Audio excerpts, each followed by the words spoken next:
ఎట్టకేలకు చాలా రోజుల తర్వాత బీఆర్ఎస్ పార్టీ అధినేత మాజీ ముఖ్యమంత్రి తిరిగి ప్రజల్లోకి రానున్నారట. అందుకోసం ఈ నెల 21వ తేదీన బీఆర్ఎస్ ఎల్పీ కార్యవర్గ సమావేశానికి రానున్నారట. ఇంతకీ ఈ సమావేశాల్లో కేసీఆర్ ఎలాంటి వ్యాఖ్యలు చేయబోతున్నారు, ఏం మాట్లాడబోతున్నారు, అసలు గులాబీ బాస్ ఈ నిర్ణయం తీసుకోవడానికి రీజన్స్ ఏంటి, సర్పంచ్ ఎన్నికల్లో చేతులు కాలాగా ఇప్పుడు బయటకు వచ్చి నేతలకు ఎలాంటి దిశానిర్దేశం చేయబోతున్నారు? బీఆర్ఎస్ అధినేత మాజీ CM Kalvakuntla Chandrasekhar Rao farmhouse ను వదిలి బయటకు రాబోతున్నారట. ఇప్పటి వరకు రాష్ట్రంలో ఎలాంటి మేజర్ కార్యక్రమాలు జరిగినా, ఆఖరికి జూబ్లీహిల్స్ బై ఎలక్షన్స్ లో బరిలోకి దిగినా ఒక్క స్టేట్మెంట్ కూడా ఇవ్వకుండా ఫామ్ హౌస్ కే పరిమితమైన కేసీఆర్ ఇప్పుడు బయటకు రాబోతున్నారనేది నిజంగా చాలా పెద్ద విషయం. అసలు ఇంతకు కేసీఆర్ బయటకు ఎందుకు వస్తున్నారు అనేది ఇప్పుడు పొలిటికల్ సర్కిల్స్ లో హాట్ టాపిక్.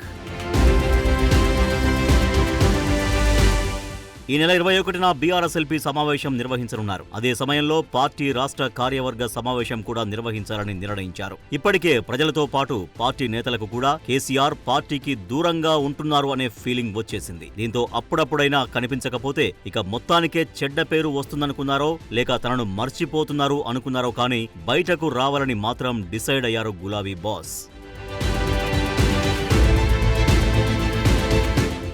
జూబ్లీహిల్స్ ఉప ఎన్నిక ముగిసింది, పంచాయతీ ఎన్నికలు ముగిశాయి. మరి ఇప్పుడు కేసీఆర్ నేతలకు ఏం దిశానిర్దేశం చేస్తారు అనేది ఇంట్రెస్టింగ్ గా మారింది. అయితే బీఆర్ఎస్ పార్టీ కేంద్ర కార్యాలయంలో కేసీఆర్ అధ్యక్షతన సమావేశం నిర్వహించాలని ఇప్పటికే నిర్ణయించారు. ఈ సమావేశానికి సంబంధించిన అజెండాను కూడా ఫిక్స్ చేశారట. రైతులు, సాగునీటి ప్రాజెక్టులు, నీటి కేటాయింపులపైనే ఈసారి చర్చ ఉండబోతోందని తెలుస్తోంది. ముఖ్యంగా పాలమూరు రంగారెడ్డి ఎత్తిపోతల ప్రాజెక్టుకు సంబంధించిన నీటి కేటాయింపులనే ఇప్పుడు టార్గెట్ చేసుకోబోతున్నట్లు కనిపిస్తోంది. ఈ ప్రాజెక్టు అంశాన్ని లేవనెత్తడం రాజకీయ వ్యూహమే అనిపిస్తోంది.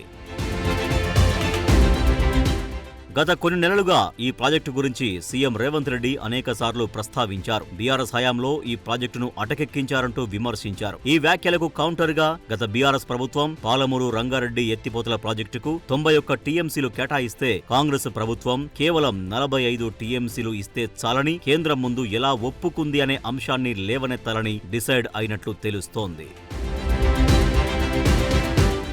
కృష్ణా, గోదావరి జలాల విషయంలో తెలంగాణ రాష్ట్రానికి 10 ఏళ్ల బీఆర్ఎస్ ప్రభుత్వం చేపట్టిన నీటిపారుదల ప్రాజెక్టులను నేటి కాంగ్రెస్ ప్రభుత్వం ముందుకు తీసుకుపోవడంలో నిర్లక్ష్యం వహిస్తుంది అనేది ఇప్పుడు గులాబీ నేతలు చేస్తున్న ఆరోపణ. ఈ వైఖరిపై కూడా చర్చ జరిగే అవకాశం ఉంది. ఏపీ ప్రభుత్వం నీటి కేటాయింపుల్ని కొల్లగొడుతున్నా కాంగ్రెస్ ప్రభుత్వం అడ్డుకోవడంలో విఫలమైందనే అంశంపై కూడా చర్చ జరిగే అవకాశం ఉంది. అవసరమైతే తెలంగాణ ప్రజల రైతాంగ సాగునీటి హక్కులను కాపాడడానికి మరో ప్రజా ఉద్యమం తప్పదు అనే అంశాన్ని నేతలకు చెప్పేందుకు రంగం సిద్ధం చేస్తున్నట్లు తెలుస్తోంది.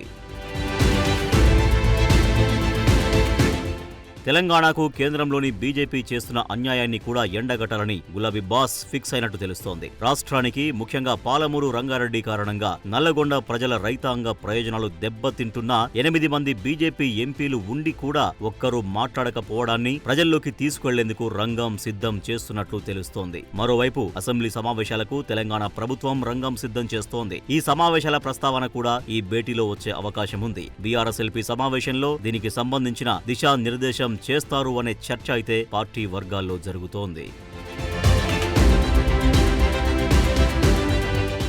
ఈ సమావేశంలో కవిత అంశంపై గులాబీ బాస్ చర్చిస్తారా లేదా అనేది ఇప్పుడు ఇంట్రెస్టింగ్ గా మారింది. ఎందుకంటే తన అన్న కేటీఆర్, బావ హరీష్ రావు, ఇతర ముఖ్య నేతలను టార్గెట్ చేస్తూ ఆరోపణలు గుప్పిస్తున్నారు కవిత. మొదటి నుంచి తన తండ్రి కేసీఆర్ చుట్టూ దయ్యాలు చేరాయంటూ చెప్పుకుంటూ వచ్చిన కవిత కొద్ది రోజులుగా టోన్ మార్చారు. తండ్రి కేసీఆర్ ను కూడా టార్గెట్ చేసి విమర్శలు చేశారు. పార్టీపై, బీఆర్ఎస్ ముఖ్య నేతలపై, ఆఖరికి మేనల్లుడు, కొడుకుపై విమర్శలు వచ్చినా ఎప్పుడు కేసీఆర్ రియాక్ట్ కాలేదు. మరి ఈసారి నేరుగా తననే టార్గెట్ చేశారు కవిత. మరి ఎప్పుడైనా ఈ అంశంపై స్పందిస్తారా లేదా అనేది ఇప్పుడు ఇంట్రెస్టింగ్ గా మారింది. మొత్తానికి కేసీఆర్ ఫామ్ హౌస్ ను వీడడం గులాబీ నేతల్లో కొత్త జోష్ ను అయితే నింపుతుంది. కానీ ఆయన ఏం మాట్లాడబోతున్నారు అనేది ఇప్పుడు ఇంట్రెస్టింగ్ గా మారింది.